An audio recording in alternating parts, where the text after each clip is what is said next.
specific applications.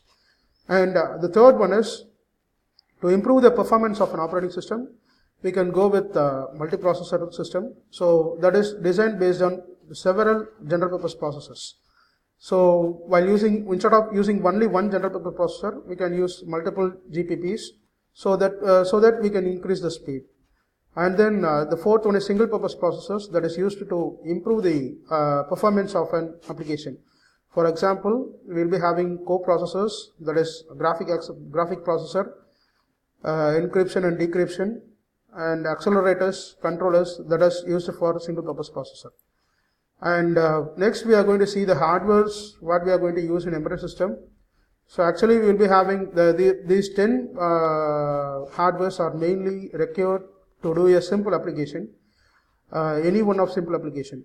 So first we need a power supply circuit which will be having transformers, and which is used to produce a 5 volt or 3 volt based upon the processor application, and oscillator circuits that is used to produce oscillation, and then timers and real-time clock that is to produce a current timers, and then reset circuit, power on reset, watchdog timer reset. These are all the reset circuits.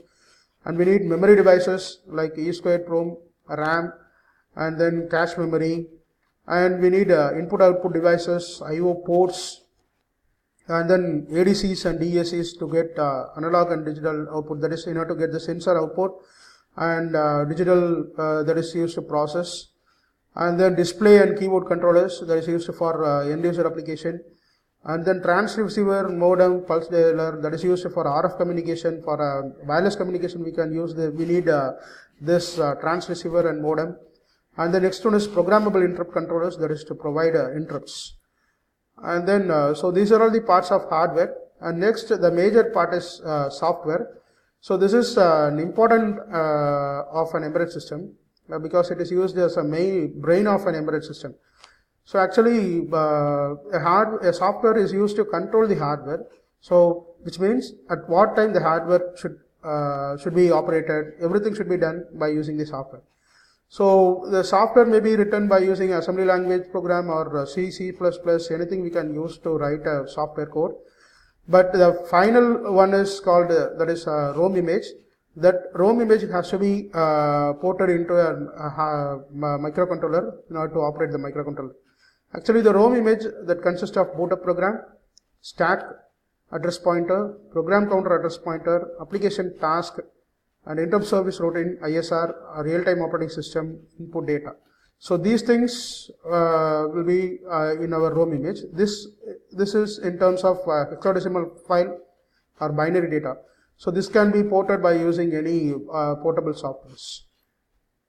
So the general software languages used for embedded system, one is machine language, so that is based on instruction set registers, and then assembly language code, and then high level language. So high level language we can use C or C++, and device drivers or device management using operating system. Then the latest one is RTOS.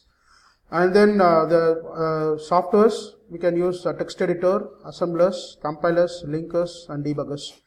So the major part of this one is compiler. So that is going to compile whatever the code, and it is going to generate the ROM image. So this is the software development cycle. Actually, every C function, that is a task, that will be converted into machine code by using a compiler. And then the below part, a linker will get the needed machine code from library. That will be linked with the code optimizer, and finally a ROM image will be generated. So this will be burned in the microprocessor. And some examples of embedded system, we can use it as in security applications, mobile phone, smart card, and video games.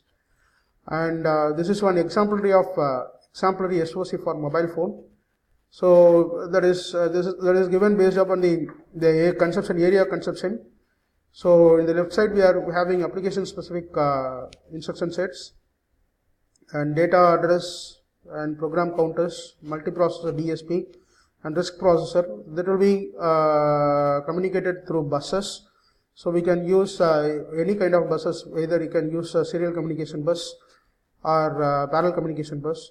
So that will be interfaced with the timer circuits, port interfaces. So this is the exemplary application for mobile phone. Thank you.